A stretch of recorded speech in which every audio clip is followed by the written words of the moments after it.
Hi everyone, welcome back to explore literature. इस video के अंदर हम डिस्कस करने वाले हैं आपका GE subject ideas in Indian political thought का first unit Dharma and done by Kautilya. तो इसको लास्ट तक देखिएगा ताकि आप किसी भी कॉन्सेप्ट को मिस ना करें। Alright, so without wasting much of your time now let's start the video. तो यहाँ हम बात करने वाले हैं अर्थशास्त्र की, जिसे लिखा था कौटिल्य ने। अर्थशास्त्र में लिखा गया है कि भाई कैसे एक राजा को रूल करना चाहिए, प्रजा के प्रति उसके क्या क्या कर्तव्य है। तो ये जो सारी बातें हैं वो बताई गई हैं अर्थशास्त्र के अंदर, जिसे हम डिटेल में डिस्कस करेंगे। तो सबसे पहले डिस्कस करते हैं इसके फीचर्स के बारे में कि क्या क्या करेक्टरिस्टिक फीचर्स हैं कौटिल्य के अर्थशास्त्र के। सबसे पहला ये है कि ये स्ट्रॉन्ग टेंडेंसी दिखाता है materialistic view of human ends की, मतलब कि क्या क्या ज़रूरतें हैं एक ह्यूमन की, वो सारी चीज़ें दिखाता है। Then is doctrine of 7 constituents of state, जिसको ऑर्गेनिक थ्योरी ऑफ स्टेट बोला गया है, वो भी दिखाता है। That is authority and function of temporal rural discussed in details, कि क्या क्या एक राजा के कर्तव्य होते हैं, क्या क्या उसकी अथॉरिटीज़ रहती हैं, वो भी बताया गया है। फिर है centrality of danda as a means to protect people in save dharma, कि दंड का क्या कॉन्सेप्ट है, किस तरीके से आपको पनिशमेंट देना है ताकि जो लोग हैं वो भी सेव हो जाए और ऐसा अधर्म ना फैले। फिर आता है कि includes a complete theory of government with king amatyas administrative organization as its integral part. तो यहाँ पे वो जो 7 इंट्रीगल कंपोनेंट्स हैं इस पूरे थ्योरी ऑफ गवर्नमेंट की, वो डिस्कस किए गए हैं। फिर बात आती है जियोपॉलिटिक्स की, कि किस तरीके से हमें अपने पड़ोसियों के साथ रिलेशंस रखने चाहिए। तो ये जो सारी चीज़ें हैं वो डिटेल में डिस्कस करता है पूरा ये जो अर्थशास्त्र है बाय कौटिल्य। इसके अंदर मोरालिटी का कॉन्सेप्ट बहुत ही सेंट्रल है कि भाई एक राजा को क्या करना चाहिए ड्यूरिंग नॉर्मल टाइम्स और इमरजेंसी के टाइम पे क्या करना चाहिए। तो वो सारी चीज़ें इन्होंने डिटेल में बता रखी है। राजा क्या करेगा, प्रजा का क्या कर्तव्य है, क्या क्या उनको करना चाहिए, किस तरीके से करना चाहिए, पड़ोसियों के साथ कैसा बर्ताव करना चाहिए, वो सारी चीज़ें इन्होंने एक रिलेटिव मोरालिटी के कॉन्सेप्ट के इर्द गिर्द घुमाकर बता रखी हैं। फिर आता है कि जो साइंटिफिक एनालिसिस है पावर का, वो बहुत ही होलिस्टिक वे में कर रखा है। फिर है कि जो इंटरनेशनल रिलेशंस आते हैं वो भी बहुत ही रियलिस्टिक पर्सपेक्टिव से बता रखे हैं। ऐसा नहीं कि हवा में बातें कर दी कि हाँ सारे पड़ोसियों को खुश रखना चाहिए, अच्छे रिलेशंस बनाने चाहिए, ऐसा कुछ नहीं किया इन्होंने। रियलिस्टिक पर्सपेक्टिव से सारी बातें बताई। फिर आता है politics developed as a independent science at least relative autonomous to field of morality, ethics and theology, कि जो पॉलिटिक्स है वो इन सारी चीज़ों के साथ थोड़ा सा कनेक्टेड है, मॉरलिटी, एथिक्स एंड थियोलॉजी के साथ, जो कि अर्थशास्त्र में देखने को मिलता है। वन मोर थिंग कि आपको अभी ऐसा कोई लिखने की ज़रूरत नहीं है, आपको PDF ही प्रोवाइड करवा दी जाएगी ऑन द टेलीग्राम चैनल। तो जस्ट आप कंसनट्रेट करिए सुनने पे। You have to have this clarity of the concept. I guarantee you कि अगर आप एक बार सुन लेंगे तो आपको दोबारा रिवीजन करने का भी ज़रूरत नहीं पड़ेगा। आई विल गिव यू इतना नया वाला एग्जाम्पल्स जो आपकी रियल लाइफ से कनेक्टेड है। Alright, so don't focus on writing या फिर noting this things down, just focus on the concept. So now comes धर्म, कि जो धर्म है उसका क्या इंपॉर्टेंस बताया गया है अर्थशास्त्र के अंदर। तो धर्म है जो बहुत ही कॉम्प्लेक्स तरीके से बताया गया है। कहीं वहाँ पे मॉरलिटी दिखाते हैं, एथिक्स, लीगल प्रिंसिपल, कि भाई धर्म ये है जब सारे आदमियों को जस्टिस मिले, सारे आदमी को न्याय मिल रहा है तो वो धर्म हो गया। लेकिन कई बार क्या करना पड़ता है, कुछ लोगों का जो आपको जस्टिस है वो हटाकर मेजॉरिटी को जस्टिस देना पड़ता है। तो बहुत सारे कॉन्सेप्ट्स आते हैं जब आप एक हायर अथॉरिटी पे होते हो। एक राजा के बहुत सारे कर्तव्य होते हैं, तो इसलिए कोई एक पर्टिकुलर डेफिनेशन नहीं है धर्म का। इसको आप बस ऐसा समझ सकते हैं कि ये सही रास्ता है जिसको फॉलो कर कर एक इंडिविजुअल अपना जो एडमिनिस्ट्रेशन है उसको चला सकता है। उसी से आपकी सोसाइटी के अंदर हार्मनी और लॉ एंड ऑर्डर बना रहेगा। क्योंकि अगर आप धर्म के कॉन्सेप्ट पे चलोगे तो पीपल विल ऑल्सो सी कि भाई हाँ ये लेजिट था आपका मूव, और अगर आप फिर वही अपनी मनमानी करोगे तो कोई भी ऐसा राजा नहीं रहा है जो बिल्कुल लास्ट तक टिका रहा हो और खुशहाल से जी के गया हो। At the end people revolted against that particular king और अथॉरिटी, और वो तख्तापलट हो ही जाता है। तो अगर आपको एक अच्छी एडमिनिस्ट्रेशन करनी है, एक अच्छा एडमिनिस्ट्रेटर आपको बनना है, तो आपको धर्म के कॉन्सेप्ट को सेंट्रल रख के ये सारी चीज़ें करनी पड़ेंगी। जो धर्म है अर्थशास्त्र के अंदर वो कुछ प्रिंसिपल्स पर काम करता है। पहला है जस्टिस का, जो कि होता है न्याय। फिर है ऑनेस्टी, ऑनेस्टी का मतलब है सच बोलना। फिर है फेयरनेस की, इक्वलिटी करना है, सारी चीज़ें क्लियर एंड कट होनी चाहिए, किसी के साथ आपको गलत नहीं करना है। फिर है इंटीग्रिटी इन द गवर्नेंस। तो ये सारी चीज़ें हेल्प करती हैं एक रूलर को ऐसा डिसीजंस लेके आने में जो कि उसकी सारे किंगडम और सब्जेक्ट्स के बेस्ट इंटरेस्ट में हो। क्योंकि बीइंग अ किंग आपको पता होना चाहिए कि आपको क्या करना है, क्योंकि आपका एक फैसला पूरे समाज को क्या करेगा, अफेक्ट करेगा। इसलिए आपको सारे जो काम करने हैं वो एक इस दायरे में करने हैं, धर्म के दायरे में करने हैं, ताकि किसी के साथ भी गलत ना हो और कम से कम जितना आपसे हो सके उतना ज़्यादा आपको न्याय, जस्टिस, ये सारी चीज़ें डिलीवर करनी है। जो कॉन्सेप्ट है धर्म का अर्थशास्त्र के अंदर वो क्लोजली टाइड है एंशिएंट इंडियन पॉलिटिकल फिलॉसफी से। जहाँ पर हम एथिक्स की बात करते हैं, मॉरलिटी की बात करते हैं, तो अर्थशास्त्र के अंदर ये अच्छे से देखने को मिलता है। अर्थशास्त्र बेसिकली दो साइंस के साथ डील करता है। पहला है वर्ता जिसको बोलते हैं इकोनॉमिक्स, और दूसरा है दंड नीति जिसको बोलते हैं साइंस ऑफ गवर्नमेंट, कि आपको किस तरीके से रूल करना है। ये जो दोनों हैं वो मिलकर अर्थशास्त्र को बनाती है और बताती है कि किस तरीके से जो एक अथॉरिटी है वो डिसीजन लेगी और कैसे फिर वो सारी चीज़ें हैं जो एक किंगडम के अंदर चलने वाली है। तो ये जो कौटिल्य का अर्थशास्त्र है वो एक तरीके की हैंडबुक है गवर्नेंस के लिए, कि भाई किस तरीके से एक जो पॉलिटिशियन है उसको अपने काम करने हैं। वो प्रेस्क्राइब करते हैं स्पेसिफिक नीड्स या फिर जो टेस्टेड प्रोसीजर्स हैं कि भैया ये सारी चीज़ें एक्सपेरिमेंटेड हैं, आप इन चीज़ों को करिए, आप कभी भी मार नहीं खाएंगे पॉलिटिक्स के दायरे के अंदर। बात करें अर्थशास्त्र के सिग्निफिकेंस की, तो कौटिल्य का जो अर्थशास्त्र है वो बहुत ही रियलिस्ट है। वो मॉडर्न टाइम प्रॉब्लम्स को भी सॉल्व कर सकता है। उसके अंदर इतना एक एक्सपेरिमेंटेड चीज़ें लिखी हुई हैं। And among all the great writers on politics जो कौटिल्य हैं वो सिंगल ऐसे आदमी हैं जिन्होंने इंडिपेंडेंटली इस सब्जेक्ट पे लिखा है, जिसके अंदर उन्होंने पॉलिटिक्स में रिलीजन, एथिक्स, मॉरलिटी सारे कॉन्सेप्ट्स को डिटेल में बताया है। And he gave to the country a strong and centralised administration as had not been known to the India before. तो यहाँ पे इन्होंने क्या करा है, हमारा जो देश है इंडिया उसको एक पूरा स्ट्रॉन्ग और सेंट्रलाइज्ड एडमिनिस्ट्रेशन करने का तरीका बताया है जो कि पहले डिस्कस नहीं किया गया था कभी भी। अब बात आती है इसकी डेट ऑफ कंपोजिशन की, कि ये लिखा कब गया था। तो एक स्कॉलर है विंटेनियस, वो बोलते हैं कि अगर अर्थशास्त्र को ये जो मौर्यन एम्पायर है उसके टाइम पे लिखा गया होता ये, तो उसके बारे में जिक्र होता कुछ ना कुछ, तो क्योंकि सोसाइटी के बारे में आदमी रेफरेंस दे ही देता है जब भी वो लिखता है। तो इनके अकॉर्डिंग जो एक डॉक्टर जॉली हैं वो भी ऐसा रिलीजन के रिस्पेक्ट में बोलती हैं that there is a great similarity between Kautilya's Arthashastra and Yajnavalkya का स्मृति। तो इससे ये पता चलता है कि जो अर्थशास्त्र है ना वो कहीं ना कहीं 3rd सेंचुरी के अराउंड कंपोज किया गया था। लेकिन जैसे कि और सारे भी एंशिएंट टेक्स्ट होते हैं हमारे, उनके ऊपर भी कंट्रोवर्सीज एंड डिबेट्स चलता ही रहता है कि ये कब लिखा गया था, कब ये सारी चीज़ें हुई। तो इसी तरीके से ये भी मोस्टली डिबेटेड ही रहता है, इसका कुछ हमें फिक्स नहीं पता है। व्हाट वी नो इज़ कि जो कुछ मॉन्क्स थे वो ऐसे ही घूम रहे थे कहीं पे, then they discovered this manuscripts होता है कुछ ऐसा पत्ते वत्ते पे लिखा हुआ चीज़ें। They found something like that in 1904। तो फिर उन्होंने मैसूर ओरिएंटल लाइब्रेरी में सबमिट करवा दिया, जहाँ से फिर जो लाइब्रेरियन है उन्होंने इसको रिकॉग्नाइज किया एज अर्थशास्त्र, और बाद में उसे ट्रांसलेट भी किया गया इंग्लिश में और सेवरल यूरोपियन जर्नल्स में 1908 के अंदर। इसके अंदर 15 बुक्स थी, 150 चैप्टर्स और 180 टॉपिक्स। तो जो आर.पी. कांगले हैं वो अर्थशास्त्र को बोलते हैं science of politics, A L. Basham इसको बोलते हैं treatise on polity, and D D. Kosambi इनको बोलते हैं साइंस ऑफ मटेरियल गेन। तो इसे आप अपने आंसर में भी लिख सकते हैं कि this particular person said this certain thing for this Kautilya's अर्थशास्त्र।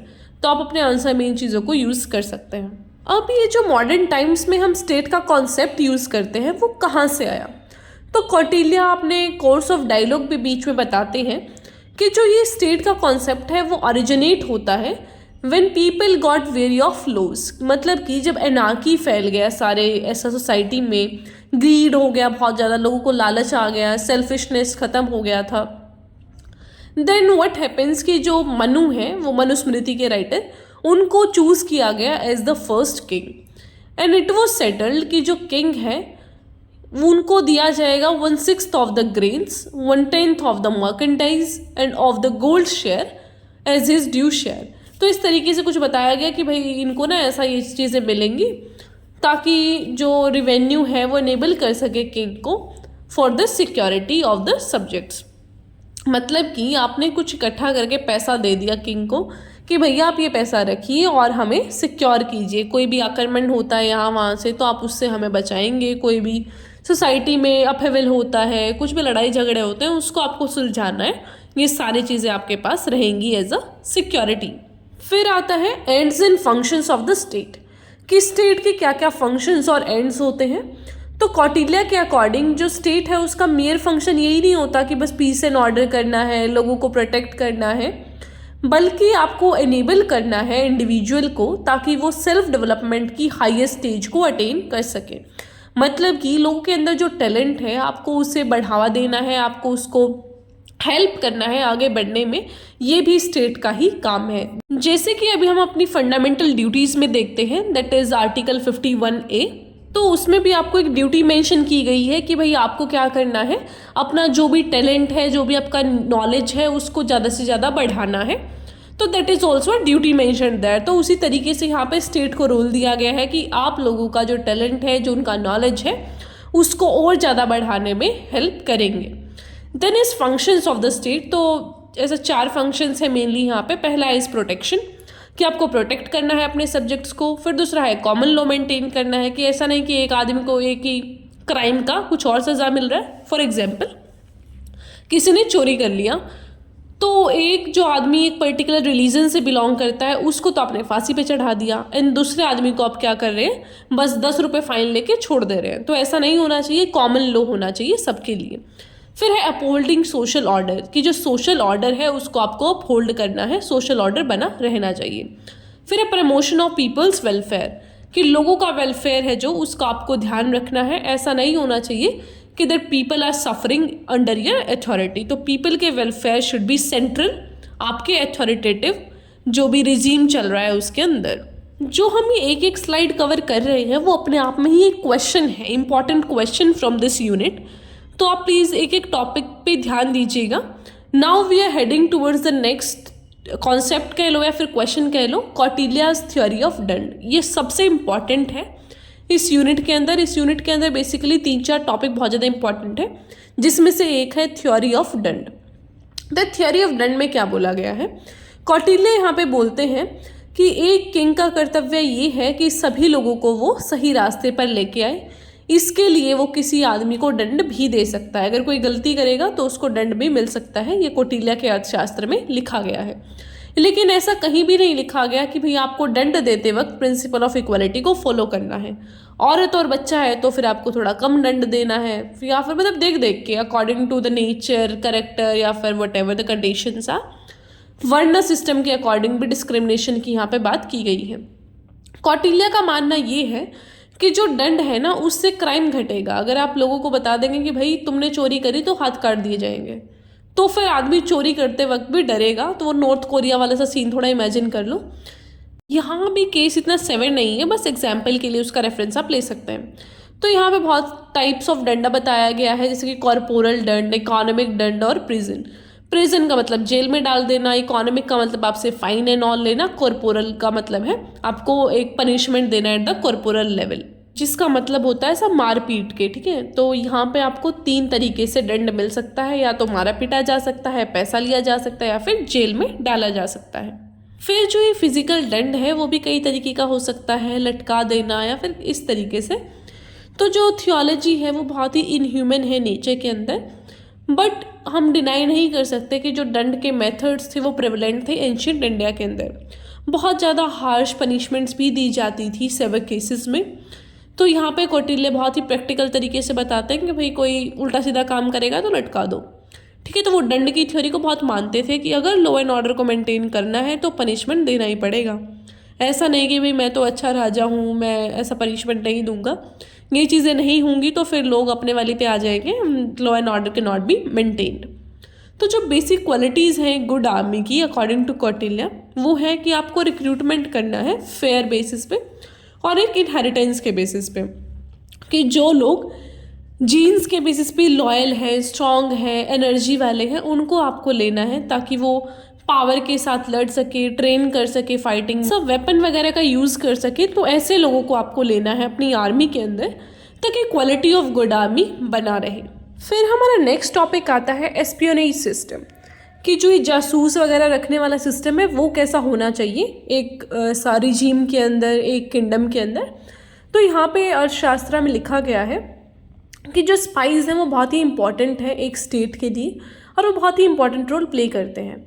स्पाइस को भी बहुत सारे तरीके से हम ऐसा डिफरेंशिएट कर सकते हैं कि भाई ये कैटेगरी है पर्टिकुलर स्पाइस की, और ये बहुत ही स्ट्रॉन्ग और एफिशिएंट एस्पियोनेज सिस्टम की भी बात करते हैं कौटिल्य, कि आपके पास एक्सटर्नल और इंटरनल लेवल पे ऐसा जासूस रहने चाहिए ताकि आप अंदर की बातों को समझ सको, और एक्सटर्नल अफेयर्स में भी ये सारी चीज़ें बहुत ही इंपॉर्टेंट हैं। तो जो जासूस हैं वो 2 टाइप के होते हैं, स्पाइस जासूस होते हैं। 2 टाइप के जो जासूस हैं वो कौन कौन है, समस्था और समकारास।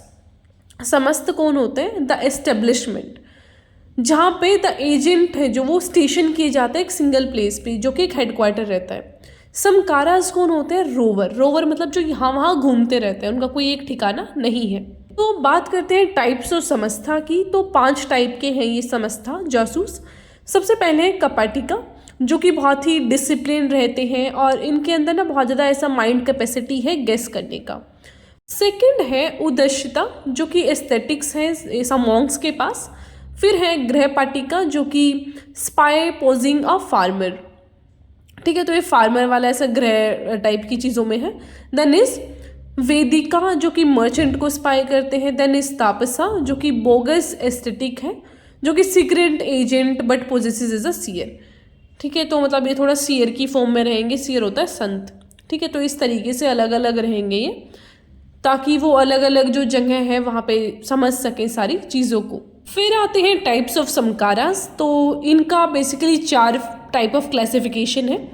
फर्स्ट इज सेट्रीन, जो एक ऑर्फिन होता है उसको ट्रेन करके बना लिया जाता है as a agent of state. फिर है तिक्षना, एक असेसिन, जिसको जो सीक्रेटली क्या करता है, लिक्विडेट कर देता है एनिमीज ऑफ द स्टेट को।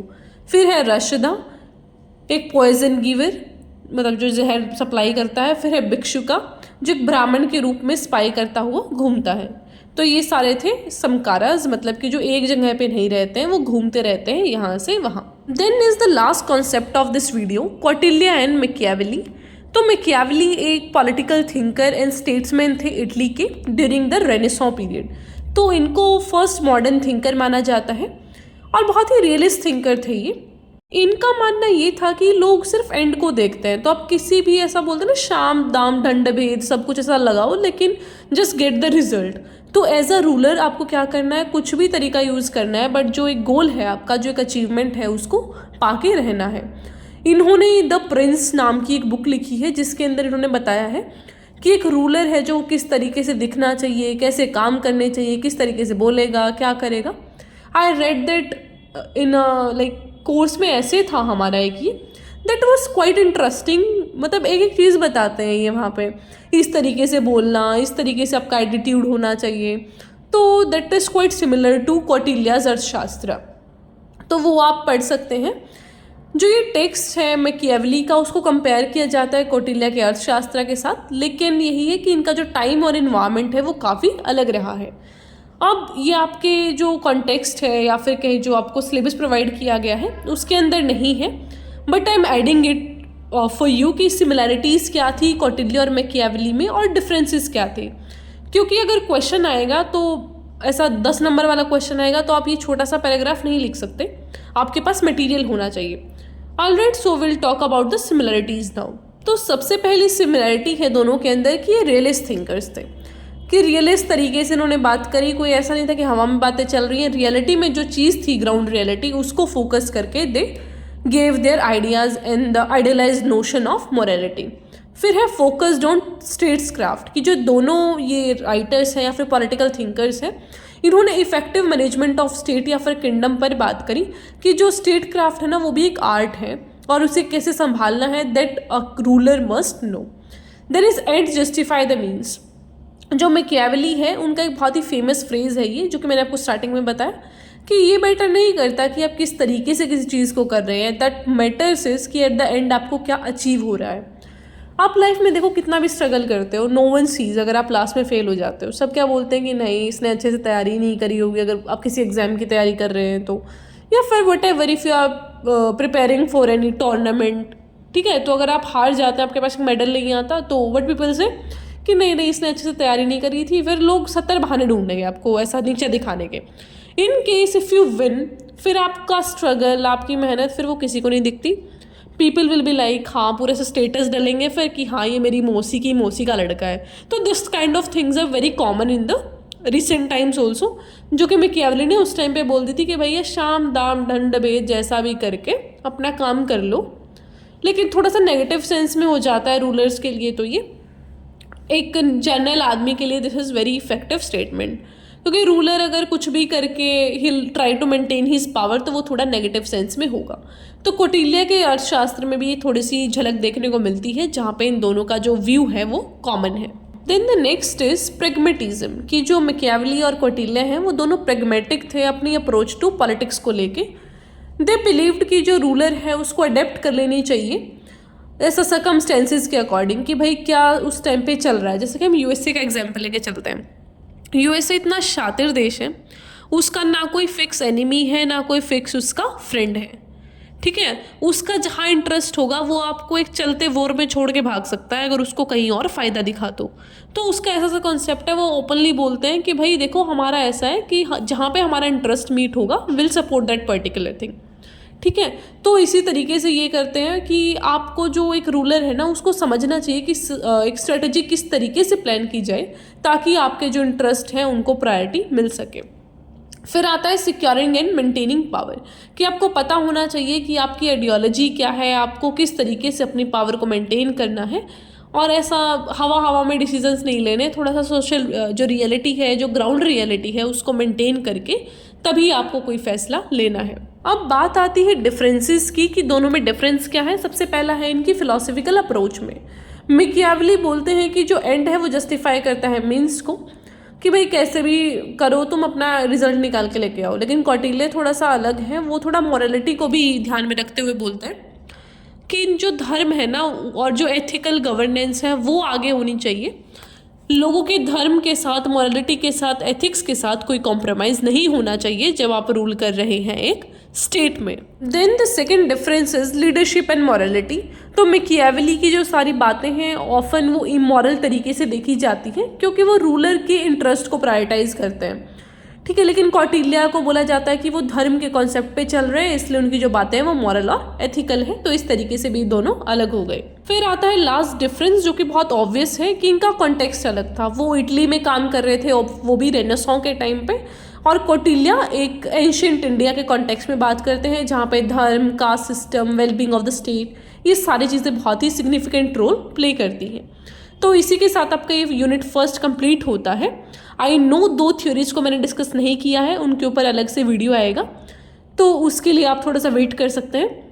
और जेंडर बाय ताराबाई शिंदे वो वाली वीडियो ऑलरेडी कवर हो चुकी है, तो उसको भी आप एक बार देख लीजिएगा।